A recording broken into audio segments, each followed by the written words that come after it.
Entre março de 2023 e junho passado, Bolsonaro recebeu 44,3 milhões de reais em suas contas. Quem informa sobre tal fortuna girando com Bolsonaro é o Conselho de Controle de Atividades Financeiras, o COAF, aquele órgão que tem poder para rastrear contas e dinheiro.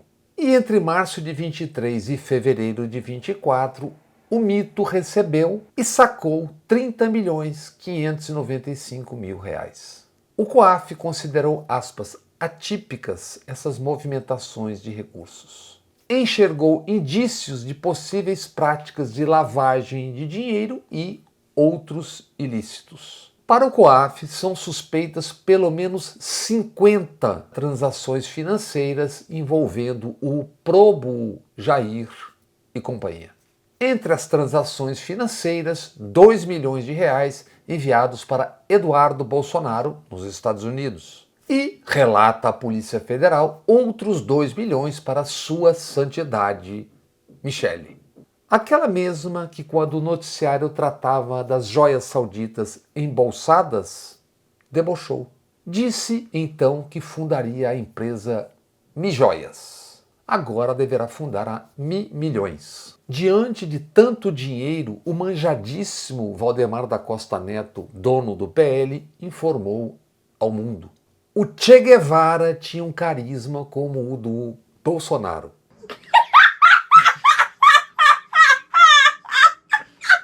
A respeito desses bolsonáricos milhões todos, ouçamos certos estrondosos silêncios. Por onde anda? O que tem a dizer, por exemplo, aquele antigo super-herói, o juiz Moro, hoje senador? E seu companheiro naquela cruzada, o Dallagnol do PowerPoint? Ouçam o silêncio. Imagine as manchetes, telejornais, editoriais. Se o Haddad, o Boulos, o Lula tivessem recebido e movimentado 44 milhões de reais em 2 anos. Com o ICMS de São Paulo, soubemos há dias que roubaram ao menos 1 bilhão de reais com fraudes. Notem o esforço brutal, o contorcionismo para não citarem o nome da pessoa que governa São Paulo. Ao menos 1 bilhão surrupiado nas barbas de seu governo e segue a engenharia para descolar o capitão Tarcísio do escândalo. Calculem se fosse um governo dos suspeitos de sempre. Quantas milhares de vezes os microfones foram abertos para picaretas atacarem os suspeitos de sempre, mesmo quando não havia suspeição. Isso sem jamais questionar para valer, para começar, a própria capivara dos acusadores. E o que diziam? O que dizem?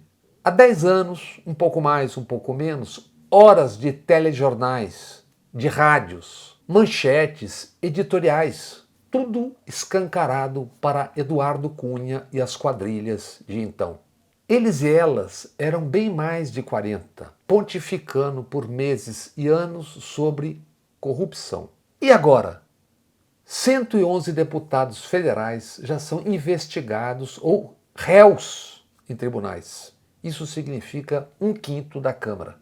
E já passou dos 100 a conta dos parlamentares investigados na Polícia Federal, Supremo Tribunal Federal, pelo assalto de bilhões ao chamado orçamento secreto. O miolo dessa roubança está em algo que apelidaram de Centrão. Vários e várias disso aí, o Centrão, metidos no recente sequestro do Congresso. Como envolvidos, ao menos oralmente, eles e elas estiveram na longa encenação que levou ao 8 de janeiro. Vários e várias já citados, manjados, manjadas. Habituês em cafajestadas e agressões de todos os tipos no Congresso. E mesmo assim seguem mecanicamente sendo ouvidos, considerados com neutralidade, imparcialidade.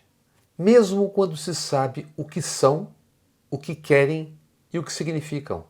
Mesmo quando, como agora, aliados aos Estados Unidos para prejudicar o Brasil. Sendo Trump o sujeito que agora está tentando intervir no próprio Federal Reserve dos Estados Unidos. Não enxergam isso? e foi detectado em andamento por parte dos bandos um ataque ao Banco do Brasil via redes sociais. Segundo o Banco do Brasil informou a AGU, Advocacia Geral da União, ao menos 2 deputados do PL estão envolvidos: Eduardo Bolsonaro e Gustavo Gayer, de Goiás. Eduardo, neste momento dedicando-se a trair o Brasil nos Estados Unidos, mentiu num vídeo dizendo que o Banco do Brasil rompeu relações internacionais.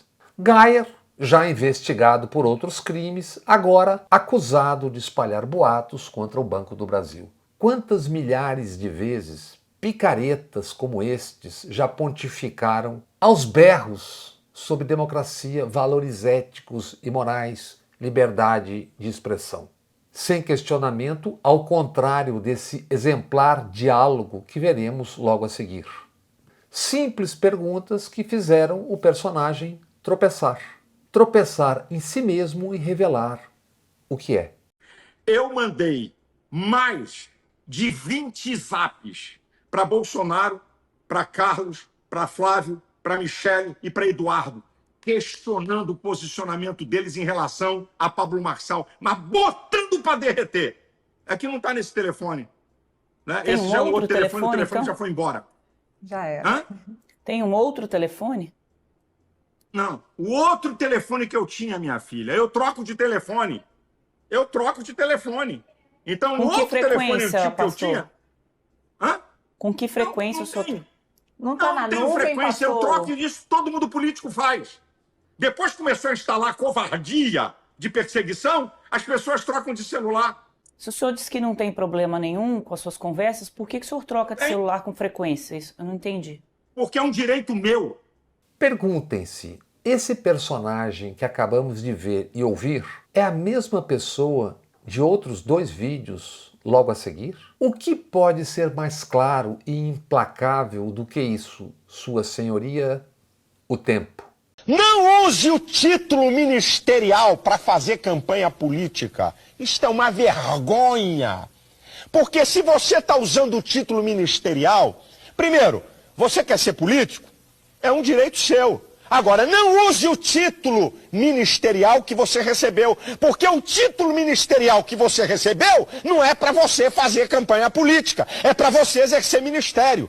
E é uma pouca vergonha alguém botar na frente do seu nome, sabe? O título ministerial e depois vem o nome para ser candidato. Isso é uma afronta. Isso é um abuso ao ministério, é a ridicularização e barateamento da vocação ministerial. E eu fico indignado com esse negócio. Se algum pastor quer ser candidato, é problema seu. Agora, não use seu título no seu nome político, porque é vergonhoso, porque seu título foi dado não para a política. Ou dá oferta porque ama, ou dá oferta porque é constrangido, azar o dele. Vocês já ouviram esse senhor falando, mesmo que fosse um A, abertamente, sobre corrupção quando é à direita e à extrema-direita? Já o ouviram criticando e nominando a ladroagem de dezenas e dezenas de bilhões com o orçamento secreto? Ele ataca, faz críticas, além de ao ministro Alexandre de Moraes, também ao ministro Flávio Dino. Porque atos de Dino, assim como de Moraes, atingem em cheio direita e extrema-direita, que servem e da qual se serve esse político pastor que o tempo desnuda. Para ele, que é chegado, temos uma nova parábola: o pastor e o sheik, o do Bitcoin. O sheik do Bitcoin, condenado a 56 anos de prisão, em certo momento teve um sócio ilustre. Testemunha revela que o sheik do Bitcoin investiu 30 milhões de reais em uma sociedade com o pastor Silas Malafaia.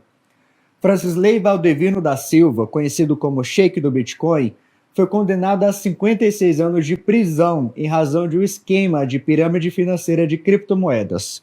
Ele lesou mais de 15 mil vítimas. E enquanto roubava milhões de investidores, Francis se tornou sócio do pastor Silas Malafaia na Alvox Gospel Livros Marketing Direto, uma loja digital com foco no segmento evangélico. Trata-se de um pastor camaleão. Além dos mais de 100 investigados pela Polícia Federal e já no Supremo, o ministro Flávio Dino tomou outra importante decisão.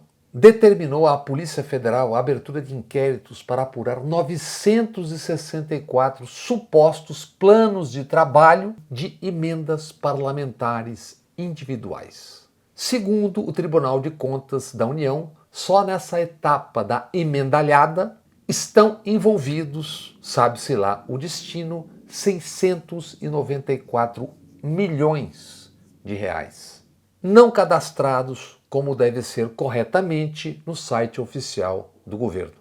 O que tem a dizer a respeito quem tanto prega sobre Jesus e os vendilhões do templo?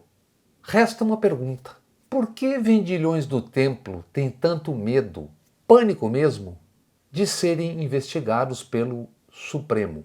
Supremo, claro, o de Brasília.